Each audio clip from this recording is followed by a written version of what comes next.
नमस्कार दोस्तों, TS inspired story YouTube channel में आपका एक बार दिल से स्वागत है। इस बार हम एक ऐसी कहानी लेकर आए हैं जिसे सुनकर आपकी आंखें नम हो जाएगी। तो चलिए दोस्तों, कहानी को आगे बढ़ाते हैं। एक लड़का था जिसका नाम अजय था। अजय बहुत परेशान था।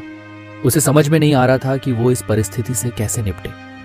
वो अपनी माँ को बहुत चाहता था, किंतु उसकी पत्नी और बच्चे उसकी माँ से बहुत दूर भागते थे, क्योंकि उसकी माँ की एक आंख नहीं थी, साथ ही उसकी कमर भी 90 अंश पर झुकी थी। वैसे वह अपना काम सब खुद कर लेती थी, किंतु फिर भी वो उसकी पत्नी और बच्चों के लिए हमेशा खटकती थी। दादी, आप ऊपर के कमरे में जाओ, मेरे दोस्त आ रहे हैं, अजय के बेटे अखिल ने बड़े बेरुखी से कहा। पर बेटा, मैं तो यहां बहुत दूर बैठी हूं, अजय की मां ने बहुत प्यार से कहा। नहीं, आप उनके सामने मत रहो, वो मुझे चिढ़ाते हैं, अखिल ने जोर से डांटते हुए कहा। क्या हुआ अखिल, क्यों चिल्ला रहे हो? अजय की पत्नी कामनी ने किचन से ही आवाज लगाई। देखो ना माँ, ये दादी यहीं ड्राइंग रूम में बैठी हैं और मेरे दोस्त आ रहे हैं, अखिल ने शिकायत भरे लहजे में कहा। माँ जी, आप ऊपर चली जाओ, क्यों हम लोगों को लजवाती हो? कामनी ने बेटे का पक्ष लेते हुए कहा। बेचारी सरस्वती चुपचाप उठकर जीने के सहारे ऊपर जाने लगी। कमर झुकी होने के कारण उन्हें ऊपर चढ़ने में बहुत परेशानी हो रही थी, किंतु वो पूरी ताकत से ऊपर के एक अकेले कोने वाले कमरे में जाकर बैठ गई। अजय बाजू के कमरे से सब सुन रहा था। उसे कष्ट हो रहा था कि उसकी मां को अपमानित होना पड़ रहा है, किंतु वो असहाय था। अगर वो कुछ कहता है तो पत्नी और बच्चे उसका विरोध करने लगते हैं। दूसरे, उनके तर्क भी सही लगते थे। चूंकि वो एक प्रशासनिक अधिकारी था, उसका सामाजिक स्तर बहुत ऊंचा था। उसकी ससुराल भी एक उच्च घराने से थी, अतः वह चुपचाप इस तरह हर दिन अपनी मां को अपमानित होते देखता रहता था।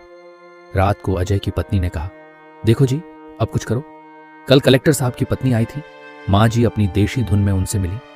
मुझे बहुत शर्म आ रही थी बताते हुए कि ये मेरी सास है।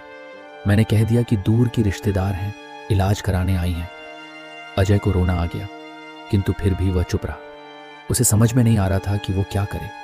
पूरा परिवार और आस पड़ोस बहुत उत्साहित था। अमेरिका से अजय के चाचा आ रहे थे। डॉक्टर रमेश ने जैसे ही घर में कदम रखा, सबने मिलकर बहुत उत्साह से उनका स्वागत किया। क्यों अजय, भाभी नहीं दिख रही, कहाँ है? डॉक्टर रमेश ने उत्सुकतापूर्वक पूछा। जी, वो गांव में रहती हैं, यहां उनका मन नहीं लगा, कामनी ने सपाट लहजे में उत्तर दिया। रमेश ने अजय की ओर देखा तो अजय ने अपनी आंखें झुका ली। डॉक्टर रमेश सब समझ गए। बोले, कल हम भाभी से मिलने गांव चलेंगे सब लोग। दूसरे दिन सभी लोग गांव के घर में पहुंचे। देखा कि सरस्वती को बहुत तेज बुखार है और वो पलंग पर असहाय पड़ी है। डॉक्टर रमेश दौड़कर सरस्वती के पास गए, उनके पैर छूकर रोने लगे। सरस्वती की यह हालत उनकी कल्पना से परे थी। वाह बेटा अजय, तूने तो नाम उजागर कर दिया। अपनी मां की यह हालत देखकर तुझे तो शर्म भी नहीं आ रही होगी, डॉक्टर रमेश ने विमल को लगभग डांटते हुए कहा। नहीं देवर जी, अजय का कोई दोष नहीं है, मैं खुद गांव आई थी। सरस्वती ने अपने बेटे का बचाव किया। मुझे सब पता चल गया भाभी, आप चुप रहो। क्यों बहू, तुम्हें अपनी सास की कुरूपता पसंद नहीं है? समाज में तुम्हें नीचा देखना पड़ता है ना? डॉक्टर रमेश ने कामनी की ओर व्यंग्य से देखा। कामनी निरुत्तर होकर विमल को देखने लगी। आज तुम जिस सामाजिक स्तर पर हो, वो इन्हीं के संघर्षों की देन है। और बेटा अजय, तुम्हें शायद मालूम न हो कि बचपन में जब तुम 1 साल के थे, तब छत से नीचे गिरने के कारण तुम्हारी एक आंख फूट गई थी और तुम्हारी रीढ़ की हड्डी में भी समस्या थी। तब तुम्हारी इस कुरूप मां ने अपनी एक आंख और अपना बोन मेरो देकर तुम्हें इतना सुंदर स्वरूप दिया था। कामनी बेटा, इतने सालों तक संघर्ष करके बेटे को प्रशासनिक अधिकारी बनाने वाली इस संघर्षशील औरत की तुम लोगों ने यह दशा कर दी। तुम्हें ईश्वर कभी माफ नहीं करेगा। डॉक्टर रमेश की आंखों से अश्रु जलधारा बह रही थी। अब भाभी, आप मेरे साथ अमेरिका चलेंगी, यहां इन स्वार्थी लोगों के बीच नहीं रहेंगी, डॉक्टर रमेश ने सरस्वती से कहा। अजय को तो काटो तो खून नहीं था।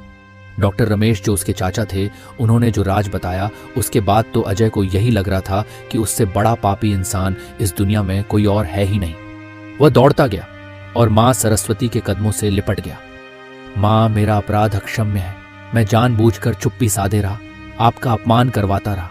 अब सिर्फ आप ही उस घर में मेरे साथ रहेंगी और कोई नहीं। अजय ने आग्नेय दृष्टि से अपनी पत्नी और बच्चों को देखा। कामनी को भी बहुत पश्चाताप हो रहा था, किंतु उसकी हिम्मत नहीं हो रही थी कि वो सरस्वती से आंख मिलाए। सरस्वती ने कामनी की मन स्थिति को समझकर उसे पुचकारते हुए अपने पास बुलाया और अजय को डांटते हुए कहा, खबरदार, जो मेरी बहू को मुझसे अलग करने की कोशिश की तो तुझे ही घर से बाहर निकाल दूंगी। कामनी और बच्चों ने सरस्वती के पैर पकड़कर अपने व्यवहार पर माफी मांगी और मां के हृदय ने सबको माफ कर दिया। दोस्तों, ये कहानी कैसी लगी हमें कमेंट में जरूर बताना और ऐसी ही और कहानी के लिए हमारे चैनल को सब्सक्राइब करें। धन्यवाद। जय श्री राम दोस्तों। श्री राम।